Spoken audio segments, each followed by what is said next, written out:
The stress-reducing effects of music appear to extend throughout the clinical spectrum, even to the critically ill, intubated in an intensive care unit. Those with headphones on their head playing Mozart cut stress hormones like adrenaline in half compared to those with headphones playing nothing, resulting in a lower mean arterial blood pressure. But are all types of music just as relaxing? Researchers compare the effects of Mozart versus Pearl Jam versus Enya on normal, healthy subjects. What do you think they found?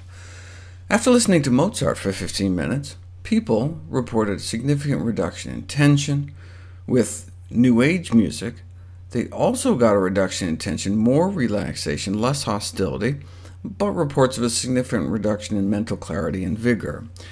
And after grunge rock, people said they felt more hostile, tired, sad, and tense, with reductions in caring, relaxation, clarity, and vigor. But these were just subjective measures, asking people how they felt. What about objective measures? Well, we do have data on techno. After 30 minutes of classical music, the stress hormone cortisol significantly dropped.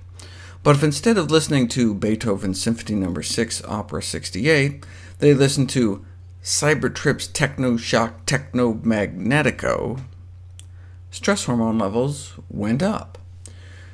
Now, endorphin levels went up too, which you may think, oh, that's nice, until you realize that endorphins are our body's natural painkillers and go up after a variety of aversive stimuli, like getting burned or prodded. This may just be a function of the tempo, though. People get the same bump in breathing and blood pressure listening to fast, classical music, Vivaldi's Presto, as stimulating or even more so than the Red Hot Chili Peppers. What about heavy metal music? Participants were randomly assigned to self-selected classical, heavy metal, or silence. Listening to self-selected and classical music produced increased feelings of relaxation, as well as sitting in silence, but not so much for the heavy metal condition.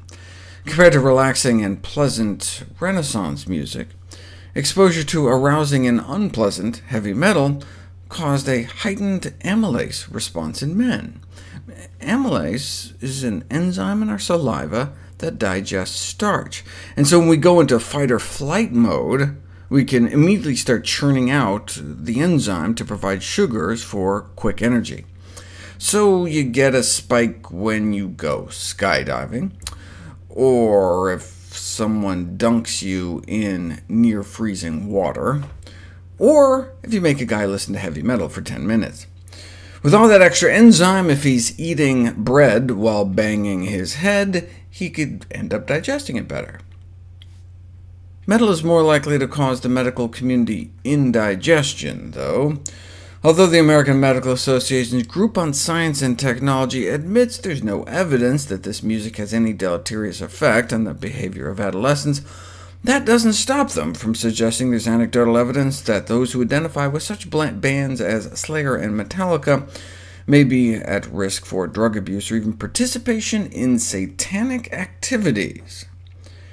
To which one doctor wrote in to reply that for every teenager who commits suicide or some crime under the influence of heavy metal music, there may be dozens of white-collar criminals engaged in such activities as insider trading, fraud, and corruption. Maybe we should instead be blaming Bach or Barry Manilow.